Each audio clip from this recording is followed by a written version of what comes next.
Hello, my extra abled peeps. This is Jennifer Lynn Adams with Extra Abled Life. Welcome to my channel. I've decided to start a new initiative called Tuesday Talks.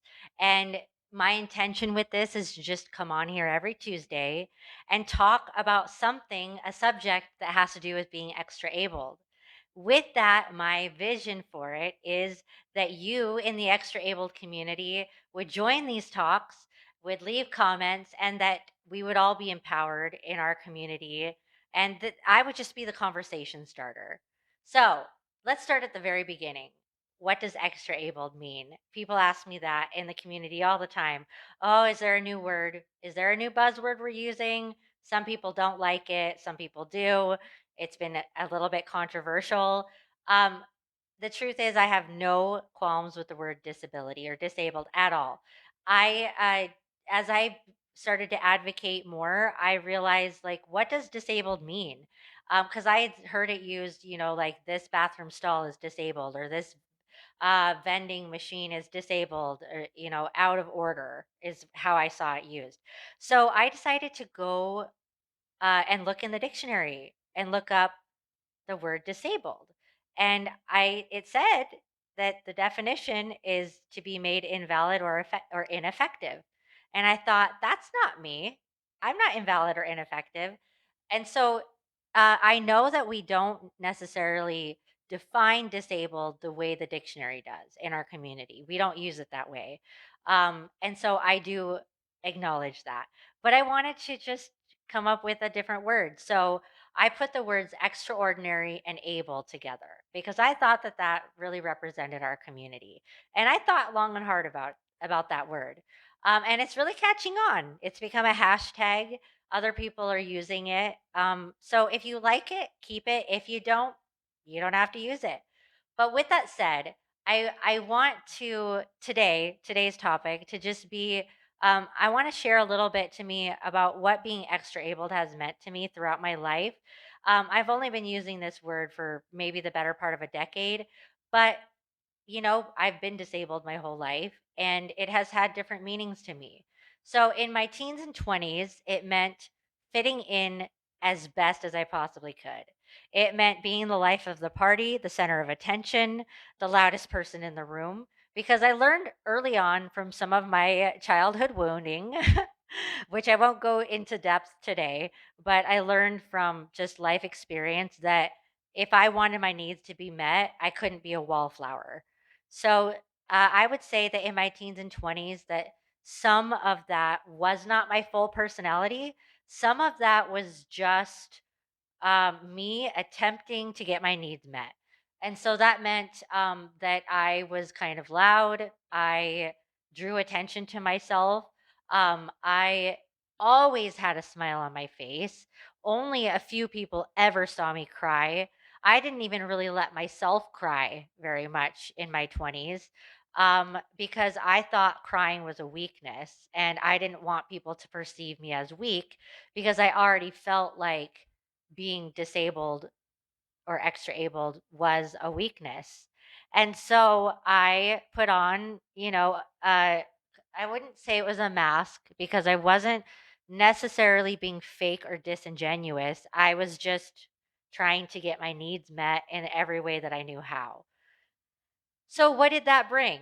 Well, okay, one other thought. I also thought that it meant being as inspirational and motivational as possible because I always felt like as a disabled people liked me when I inspired them. People accepted me when I was a source of motivation for them and when my life or my presence made them feel better about their life. And I'm sure many of you in the extra able community have experienced this, and I know I'm not the only one. And so with that, I became super motivational and I really focused a lot on that. So with all that said, what did that mean? Well, there's some positives. I do believe I touched a lot of people's lives and I really shone so brightly and I loved being that way. I still do. Um, but I also didn't know my boundaries around it. So I struggled a lot with health complications and mental health issues. I had a lot of anxiety.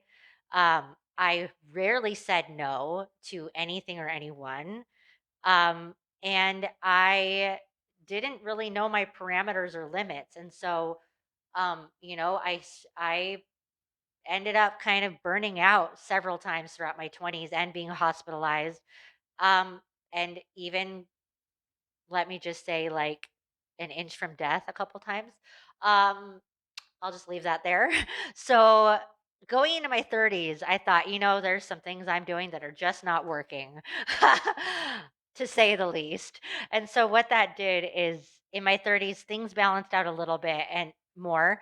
And I focused on my 30s more on what what is my value just as a person. Like, n- and I really honed in on advocacy in my 30s.